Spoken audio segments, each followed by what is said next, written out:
Welcome to Supply Chain Partners Coffee Break with Unchained Solutions, streaming live from LinkedIn and YouTube. Hello, I'm Dr. Sharon Grant, the founder of Supply Chain Partners. Thank you for spending your coffee break with us today.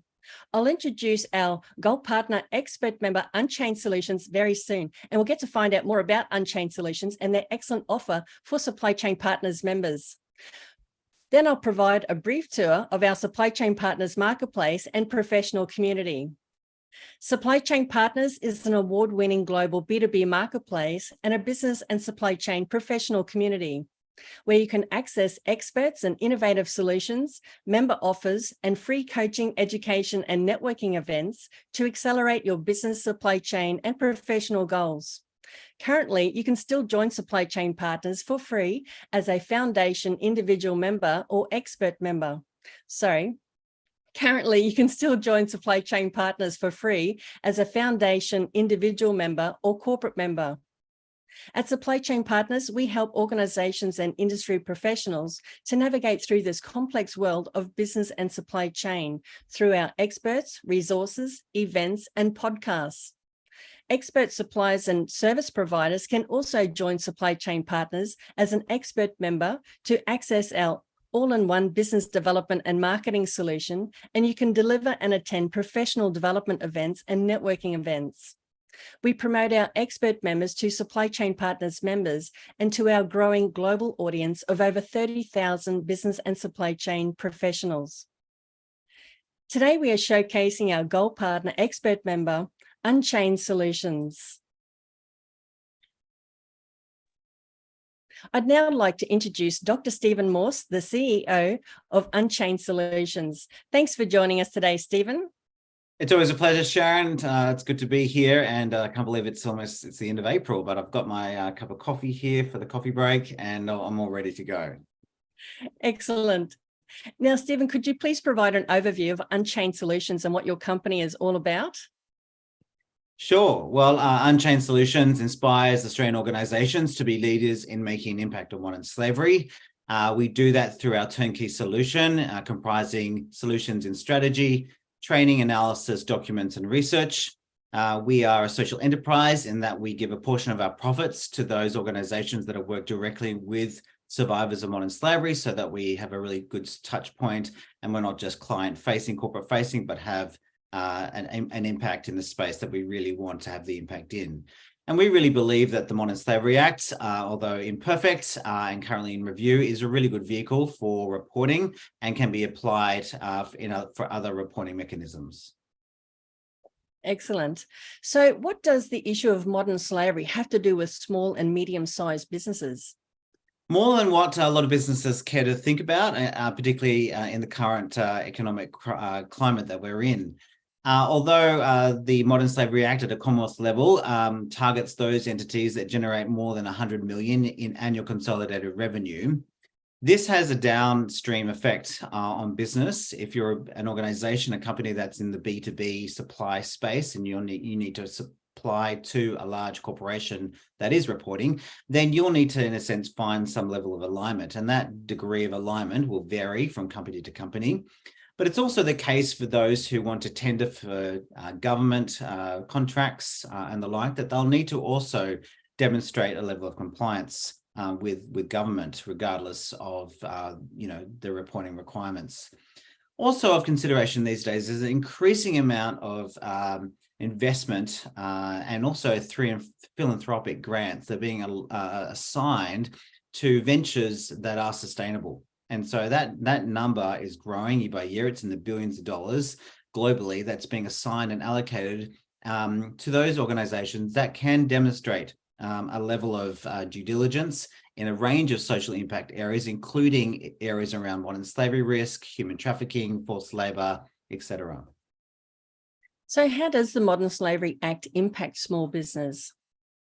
Sure. Well, it's really indirectly. So as I mentioned before, you can, as a non-reporting entity, so if you've got revenue under that threshold, you can actually opt in, register with the Department of Home Affairs, the Australian Border Force, and actually be treated as a reporting entity and fulfill that legal mandate. Otherwise, it's about working with your clients, your corporate customers, and really working out what they're asking you to do. And they might be asking you to do a whole range of things in response to them, because the reality is that as a supplier to a large corporate, you're integral to the success of their business, and particularly to their own sustainability targets. And so, in considering that, for example, with the issue of climate change and energy use, when they're mapping their energy use, the suppliers contribute largely to that. And so a lot of the risks on the human rights side of things are also bound up in the supply chain. That risk may be low in Australia, but as you consider who you're buying from, and that could be from a distributor, a wholesaler, or a supplier overseas. As we go deeper into the supply chain, the risks increase. And so really then it really comes down to what your corporate client is actually asking you to do. Initially, that might have to do with completing a self-assessment questionnaire, an SAQ, in which you'll be asked a number of questions. They vary in length and intensity. Some of the key questions might be what kind of policies you have in place, what's your position on modern slavery or human rights due diligence. It could have to do with what kind of policies you have in place around ethical sourcing, or it might have to do with, do you have a plan for remediation, or whistleblower, or grievance policy? You also might be asked around what sort of credentials you have, what ISO or SA or other certification process have you submitted or paid for an audit, for example, with a SMETA audit, or done some work with 𝗕𝗵𝗶𝗶. So there's a whole range of criteria and intensity in terms of what they're asking you to do. Other things that they might also then, in light of that, would be to sign and agree with their supplier code of conduct and their vendor agreements. They might have an addendum with that, which is more specifically focused on modern slavery. They might ask you to participate in training, or expect you to integrate some e-learning trainings into your organization, so that those who are responsible for purchasing and managing suppliers have an awareness of what they're looking for, what they need to be doing. So what we can say then, and what I've discovered in terms of our engagement with SMEs, Unchained works with a range of stakeholders, a range of company sizes and reporting requirements. And what we've noticed is really there's been a shift in gear over the last 3 years in terms of what smaller entities are being asked to do. Maybe 3 years ago, for example, you were just asked to have a policy, or you may have needed to respond to a self-assessment questionnaire.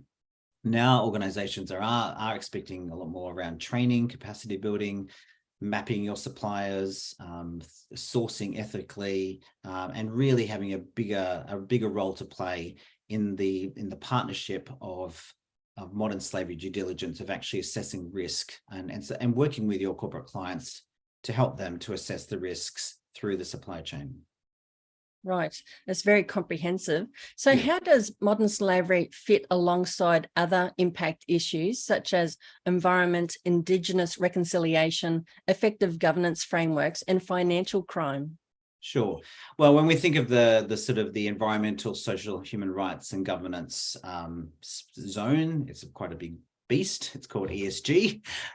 This has all come through the financial services sectors, and it's finding its expression in a whole range of industries. So modern slavery sits within the S category, and this is a very largely undefined zone around human rights, modern slavery, Indigenous affairs, diversity, equity, inclusion, gender, equality, anything to do with people, it's in the S zone.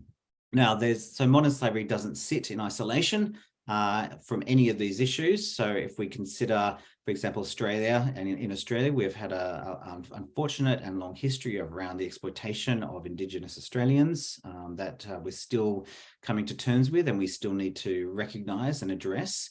And so there's a lot that can be done even in considering that around a reconciliation action plan.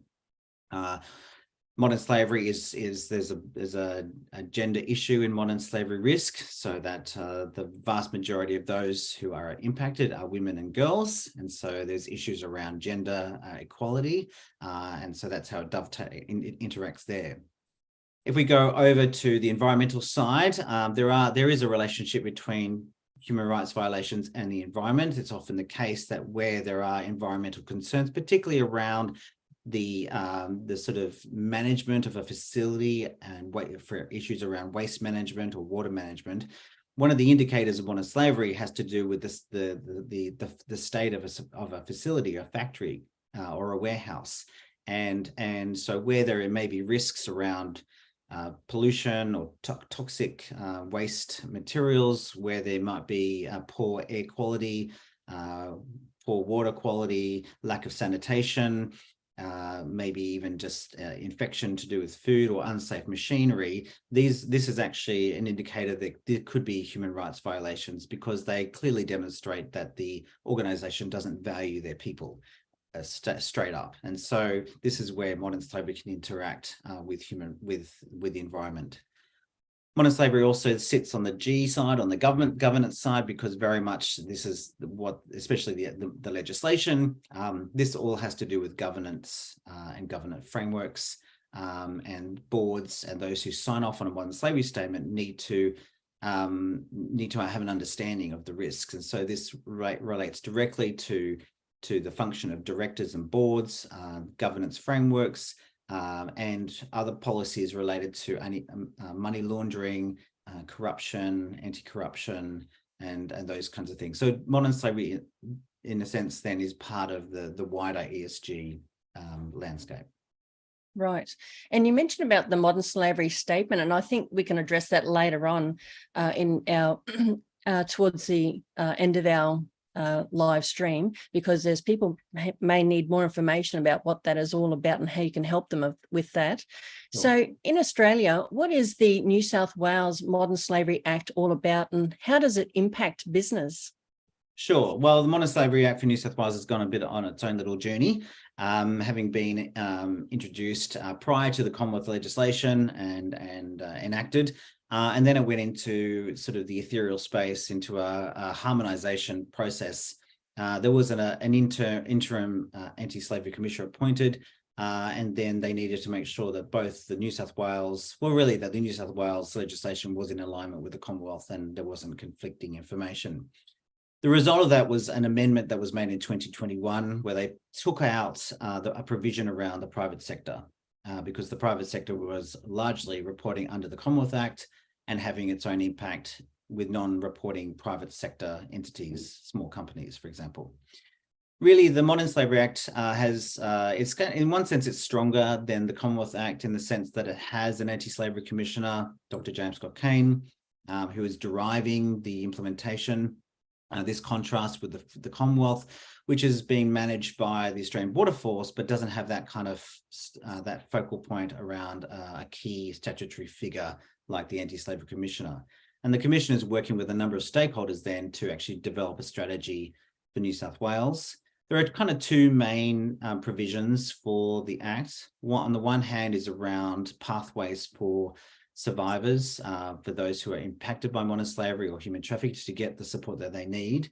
Australia currently has a number of gaps in care. So if you are a victim or you know of someone who is a victim, it's actually the process for getting support is actually not robust.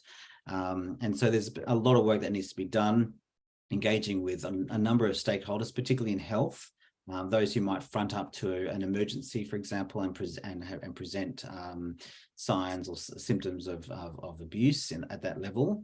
There's a lot that needs to be done to make sure that all the key organisations and civil society organisations are working in sequence, in tandem, to actually provide pathways for care. So that's a big piece, and it's in development. The other piece has to do with procurement, and particularly government procurement. So the focus, rather than on the private sector, is directly focused on New South Wales entities, and there's hundreds of those. So we're looking at New South Wales state departments, New South Wales government-owned corporations and entities, and local governments. And in New South Wales, we have 128 local councils, so it's the most of the country.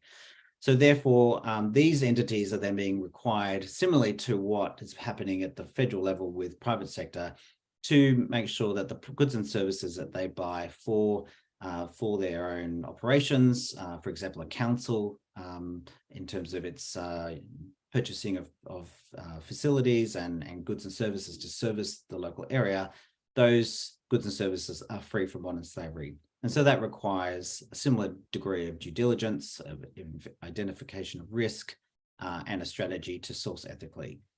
This all indirectly has an impact on the private sector, because if you want to tender for business with New South Wales government at the state and the local government level, then you're going to need to also find your alignment with their vendor agreements, which are going to include provisions around making sure that you are not providing services which are at risk of modern slavery.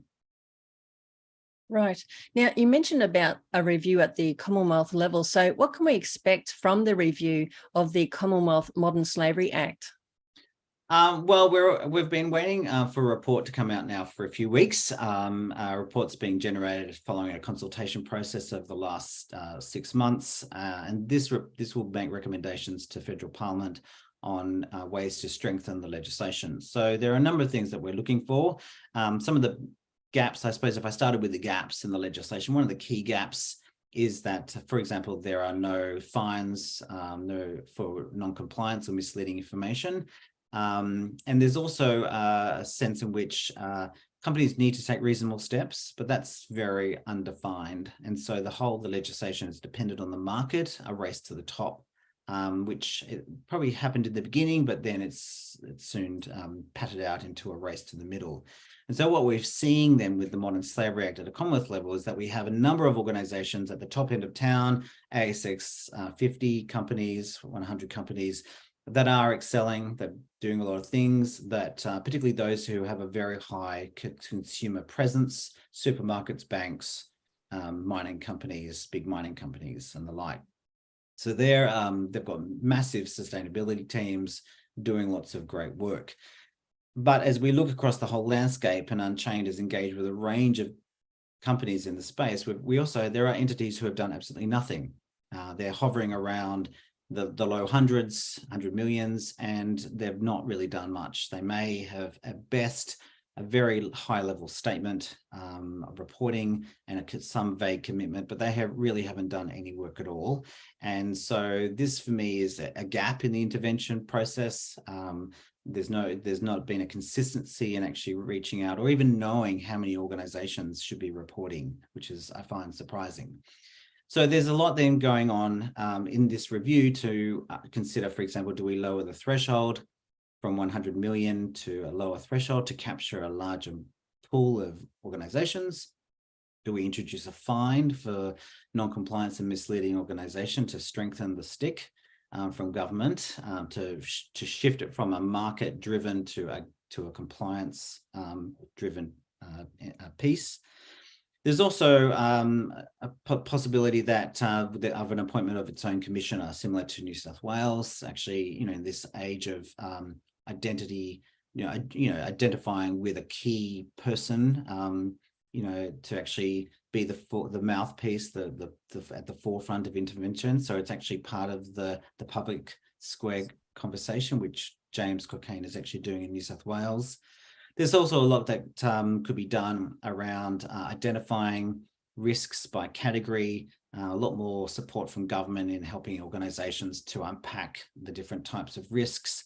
I think there could be a lot more done. This is now coming into my own personal view. I think there could be a lot more allocation of resources around research, particularly risk in Australia and the region. I think we could have a greater comprehensive understanding of modern slavery risk in Australia and the surrounding South Pacific area, and really a greater prescription, I think, for where companies should be at and what they should be doing. So we've got a number of companies now who've, they're up to their 3rd or 4th modern slavery statement. There hasn't really been much change in those statements from year one. And so they're not actually doing the process of continual improvement, which is what the reporting mechanism is asking for of them or expecting of them.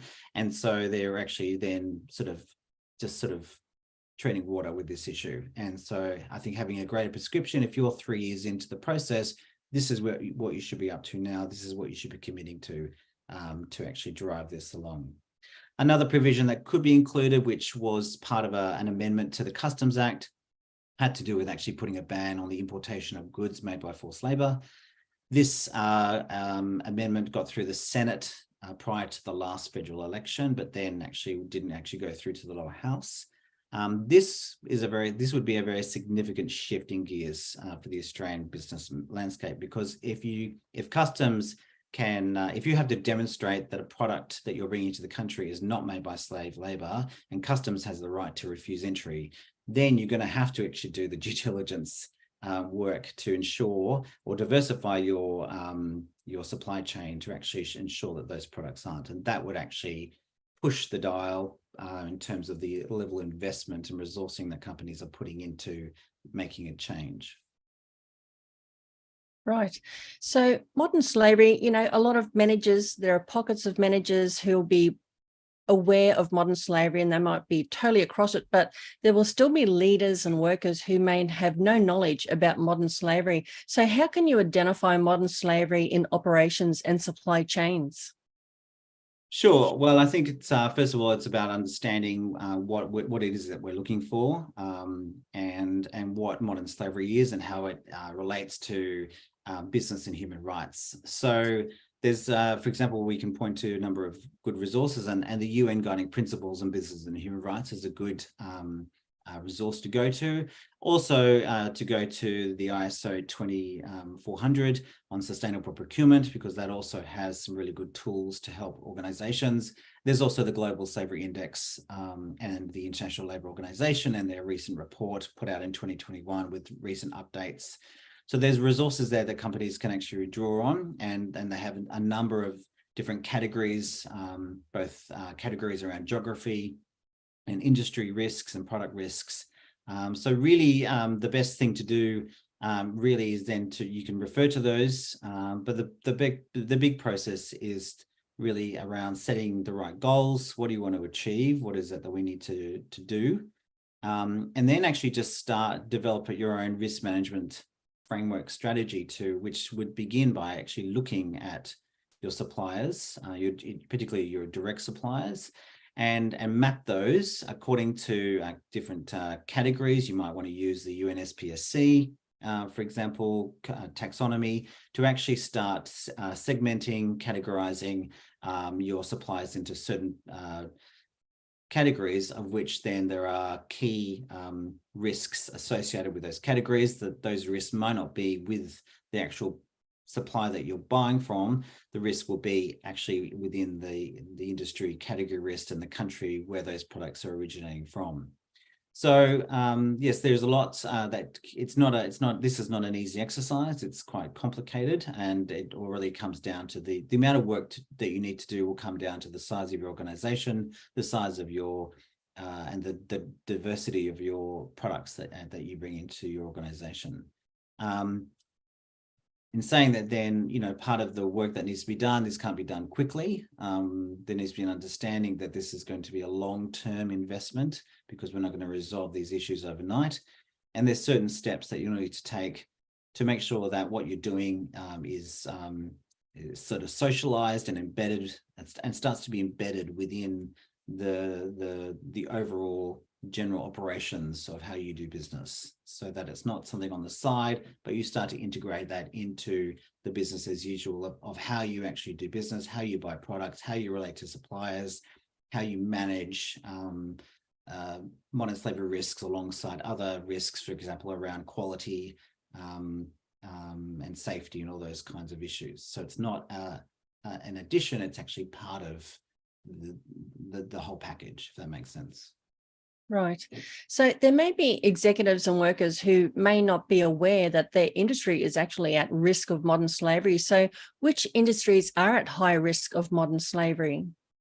Well, it would be hard to find one industry that doesn't have modern slavery risks. So I think that's the general idea. I think once organizations start scratching, they'll soon find things. There are certain industries and surprising industries that have risks and hidden risks. Those risks might not be at the initial tiers of the supply chain, or they may not be, for example, at the manufacturing level. The risks would be more at the harvesting or the sourcing of the raw materials. So, for example, example of that might be around ICT and general technologies, phones and computer software. The risks are not necessarily going to be at the assembly point of where those factories are. They're highly regulated and controlled environments. By the big players. The risks are going to be really where the minerals are coming from, and a lot of the minerals are coming from Central Africa, from the Democratic Republic of Congo. This is actually where a lot of the risks are in terms of the mining of cobalt and mica and other minerals that go into the technologies that we take for granted. So that's an area of risk. There's a lot of risk across the board in terms of agriculture in general. So from risks in production of cotton, for example. So the whole apparel industry is impacted by this. But unlike, say, technology, the risks in the apparel industry are going to be scattered along the entire manufacturing process. So cotton, which may start as, a garment's life will start in one place in the world. For example, it might be in Uzbekistan. That's where the cotton's coming from. And we know that there's been a history of forced labor in that context, the government recruiting the entire labor force for the harvest. That cotton will then find its way into southern India. So there'll be risks in the initial spinning and threading and developing of the fabrics in that place. It'll then might be sent to Bangladesh, where there'll be further processing around dyeing and the cutting into the garments. So along the whole way for the fashion and the retail industry, so the apparel industry, there are risks not just at the source but also in the manufacturing process. So we can see risks in construction. There are risks both at the sourcing of the construction materials, but also risks on site with third-party hire, subcontractors working on sites. For Australia, there are lots of that's a main risk here. There's also risks in agriculture around the fruit picking and the harvesting of in Australia. So where migrant workers are brought in for those harvests. There's not necessarily always the case of modern slavery because modern slavery sits on a spectrum, but there are all sorts of issues around worker rights, payments, and the treatment of foreign workers here in Australia. Other issues for Australia have to do with services around cleaning and the maintenance of facilities. So there's a lot of risks embedded in security, in cleaning, and also in maintenance of facilities. That's another risk. And construction in terms of the site, construction sites is also a risk here as well. So it's really hard to say where the risks are higher or lower. That all depends on the country. Some countries have higher risks categories than others. The highest in the world is probably North Korea, for example, would be a high risk country where up to 20% of the workforce is being exploited. And one of the challenges for that is that no one probably really sources much from North Korea, but they might source through China.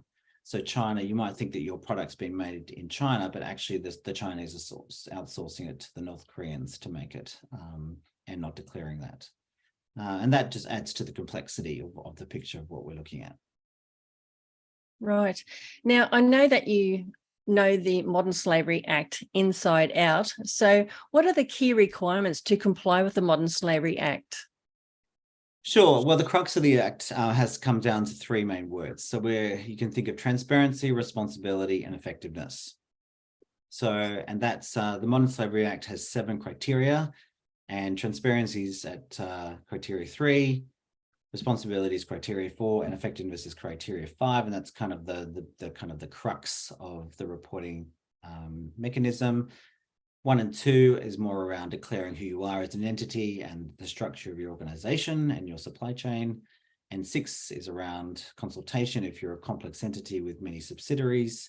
And 7 is around all the other pieces of work that you might be doing, which fit outside the due diligence piece, but show that you're actually contributing to the broader public space with this issue, partnering with civil society groups, for example.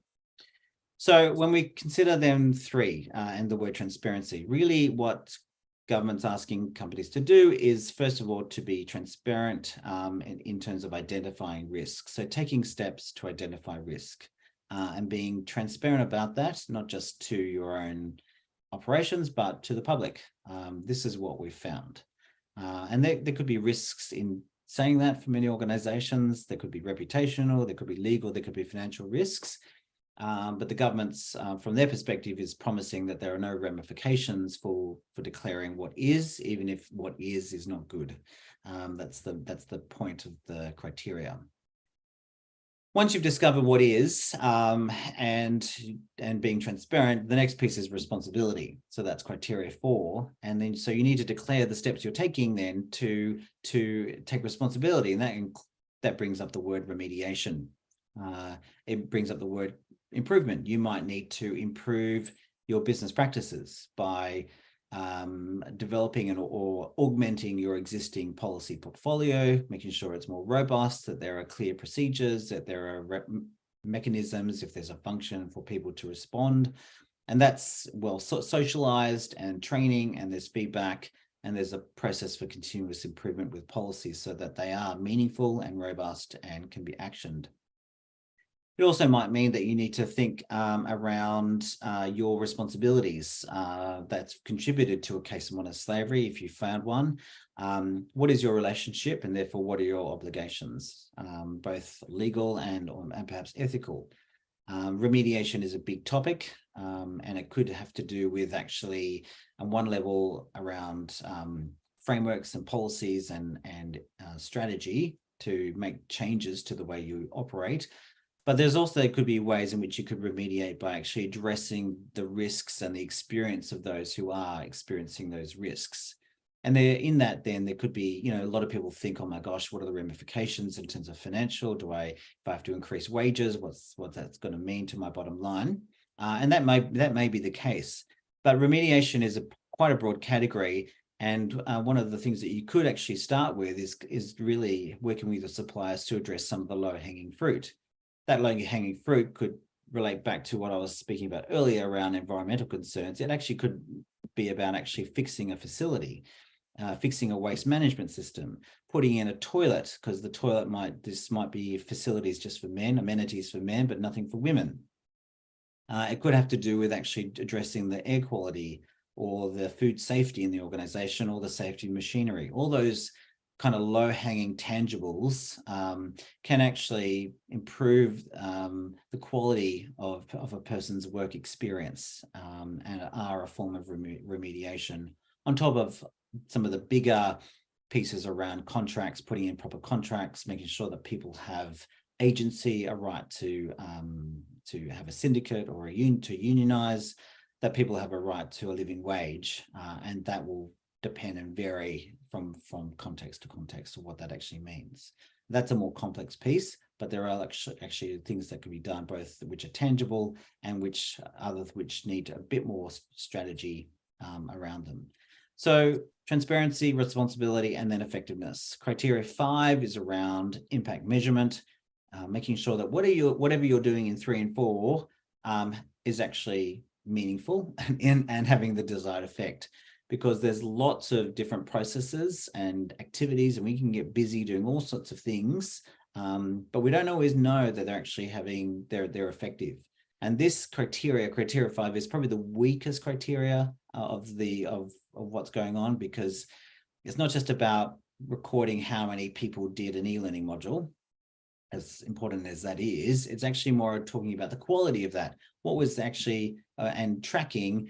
Yes, 100 people did an e-learning module, and they started with this amount of knowledge and they've ended with this amount of knowledge, and there's been an improvement in their understanding, both in their understanding, their perception, but also a change in their behavior. So impact measurement is not just a quantity thing, it's also a quality piece, and organizations need to develop a strategy around that to make sure that they have the right goals, objectives of what they want to measure, the right impact areas in which they can measure. A lot of organizations try to measure things that they can't measure. So you need to think through your business environment, the ecosystem in which you operate, and where you can actually leverage change. What can you measure? How can you contribute? And what we can actually measure in light of that. Thank you. There's so much to consider and to know about the Modern Slavery Act. There is. So it makes me wonder, are organisations experiencing challenges associated with complying with the Modern Slavery Act? Oh, sure. Where does one begin?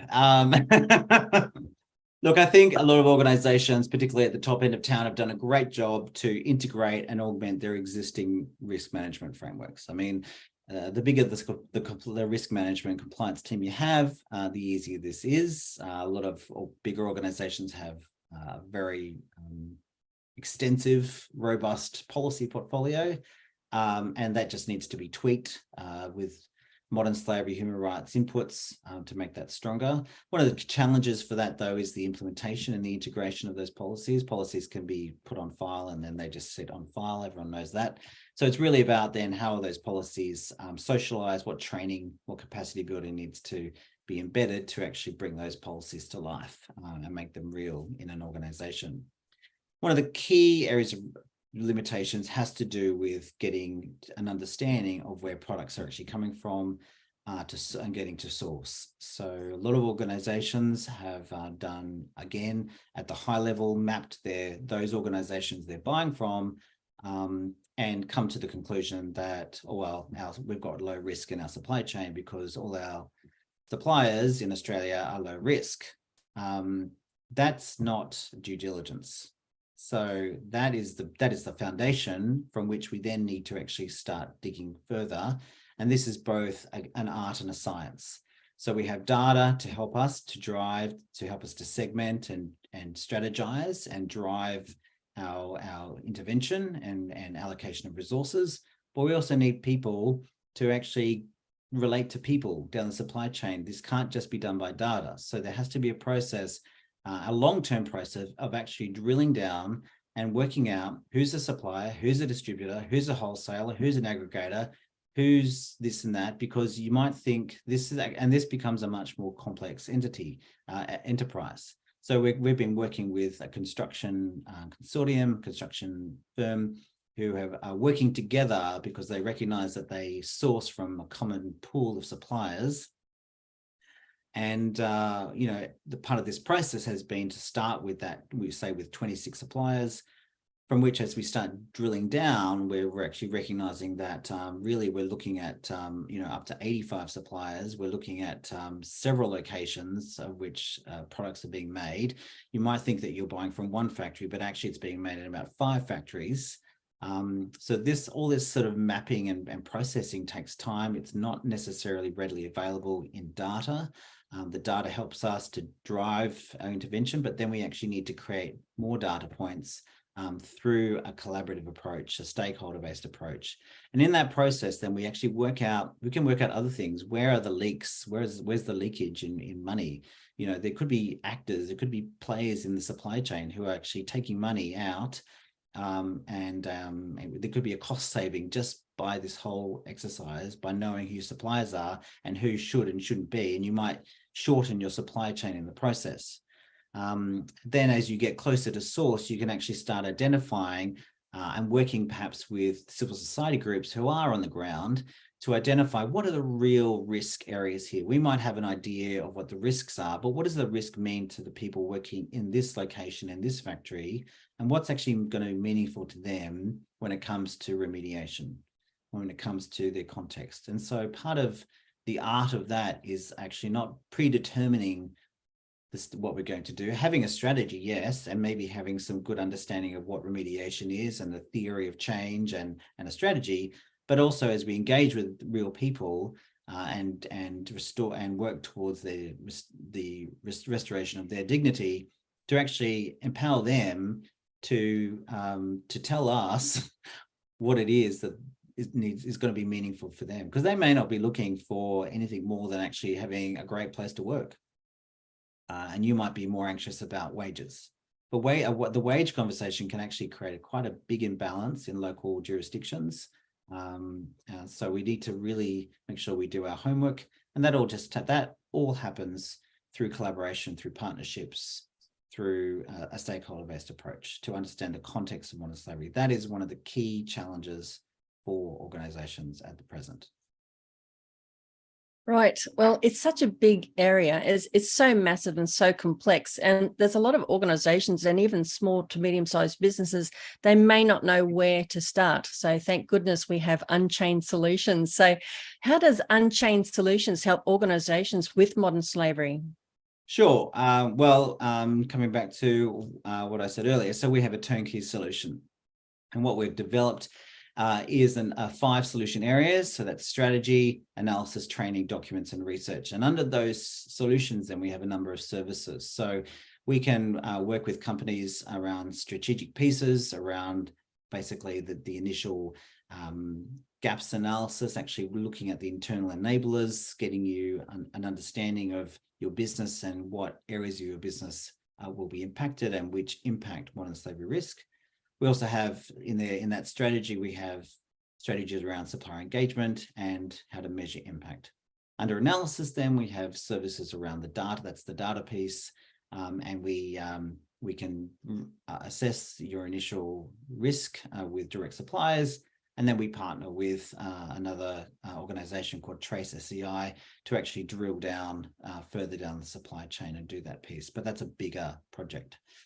In terms of training, then Unchained has a range of training products, e-learning modules, which we'll talk about a little bit later, but also we do a lot around workshops and skills-based training to help organizations and different key stakeholders, those who are in the procurement or supply chain or commercial function, for example. We also do a lot of work around policies to review your current policy portfolio, and we have templates to help you to build and strengthen that portfolio. And we do a lot of work around reviewing statements and helping companies develop statements. The research piece for us is more in partnership with Macquarie University. We actually research the corporate response by industry sector, and we've got a couple of reports out at the moment. But we've also done some work to actually, where there has been a case, we'll actually work with a client to help investigate really what that risk, not necessarily what the risk is, but what could have been done to mitigate that situation. So with all those solution areas, then we can customize everything for our clients. So I mentioned earlier, we've worked with big corporates, we work with medium-sized companies, we work with SMEs, we work with not-for-profits, whether or not you need to report or not, or come into alignment or not with your particular client. Whether or not you're starting out at the foundations, we've got a setup solution to help you get set up with that. And that includes executive briefing for your executive, a gaps analysis or an action roadmap to help you to understand where your current state of play is and to then map out the first 2 to 3 years of engagement. A direct supplier risk assessment. So we map your supply chain, your policy review, and your first statement. So that gets you up and running. We then can also package stage 2, stage 3. We've done some work with some bigger corporates, for example, who have, maybe 2 or 3 years down the track, but they need a complete strategic framework review.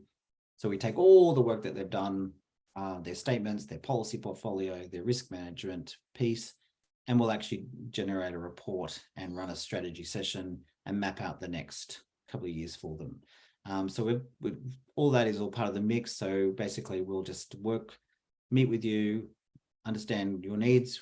What have you got in place already? We don't want you to have to reinvent the wheel.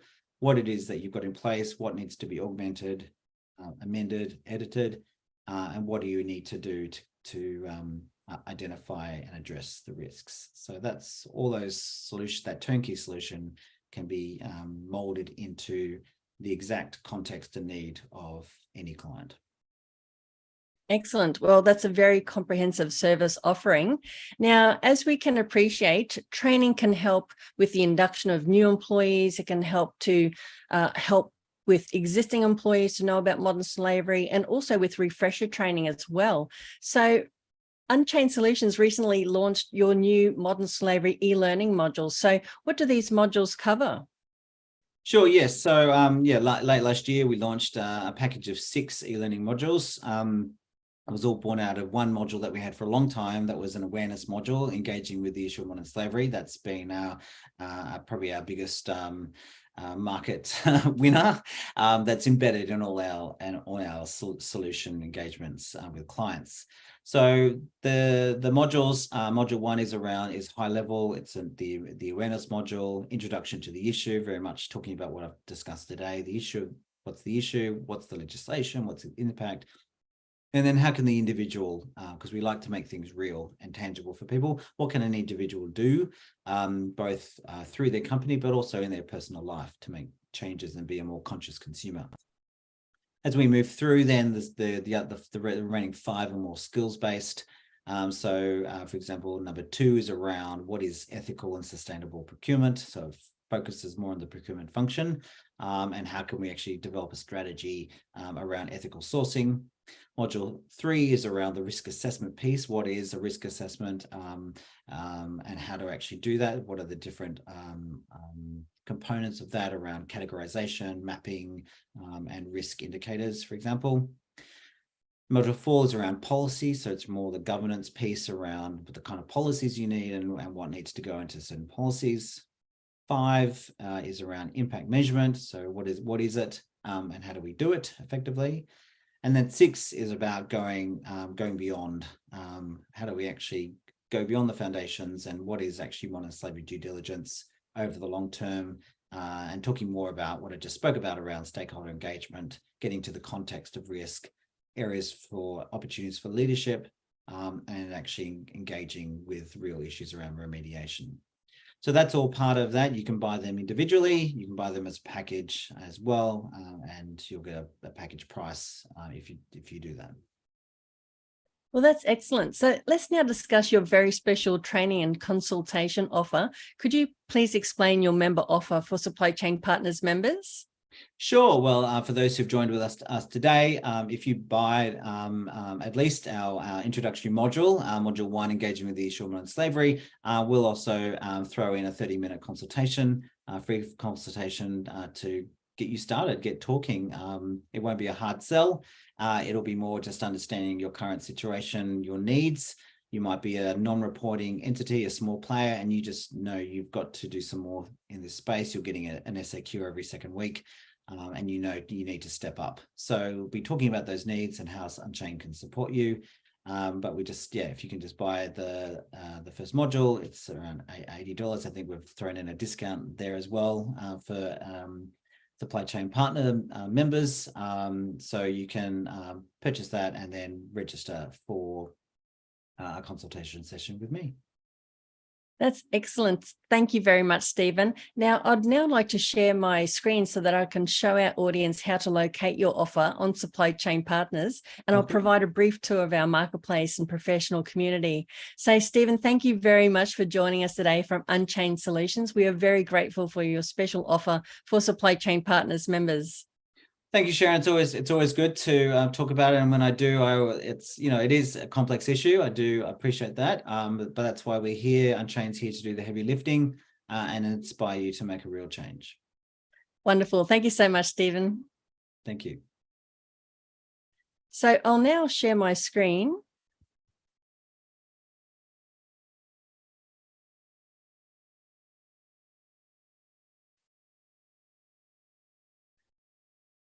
Okay, so you can come to supplychainpartners.co and you'll arrive at our homepage of our global B2B marketplace and professional community. Now, if you hover to the offers section, and you'll come to this page and you can have a look at the services, products, etc. So if you come to the training area and scroll down, you will see Unchained Solutions training offer. So let's go into that offer now. Now, when you come to this page, you can also press the play button here, because you'll be able to look at a video, a webinar produced by Unchained Solutions about the launch of the series of e-learning modules. So you can come down here and read about this offer, and you'll be provided with that 30-minute consultation when you purchase the first e-learning module. So have a look at that. And then when you come up here, you can actually go to the storefront of Unchained Solutions. So let's go to their storefront now. So their storefront on Supply Chain Partners, it is like a mini website. This allows you to find out more about Unchained Solutions and all of their services and training, etc. And so you can find out more about the business. You can set up a meeting, schedule a meeting with Dr. Stephen Morse, and find out more about their turnkey solution, because as Stephen was mentioning, it goes through all those various areas that you can identify here, and just click through and that will take you directly through to the Unchained Solutions website. Now, with Unchained Solutions, we also did a podcast. So on Supply Chain Partners TV and podcast, you will find a various assortment of topics that we cover. And so we conducted an interview with Unchained Solutions, and you'll find that interview here. So let's have a look at that interview now. So that was about combating modern slavery risk in global supply chains with Unchained Solutions. You can have a look at the video, and you can also play the podcast, and you can also listen to the podcast on your favorite podcast channel. So follow us on our podcast. So now with this actual episode, we provide a timestamp information here to allow you to understand what the interview is all about. So we go through and unpack a lot of the key challenges and issues with regards to modern slavery. And then we take a step-by-step approach and really have an in-depth look at the modern slavery key turn solution by Unchained Solutions. So have a listen to that or watch the video. It is a very educational and informative video.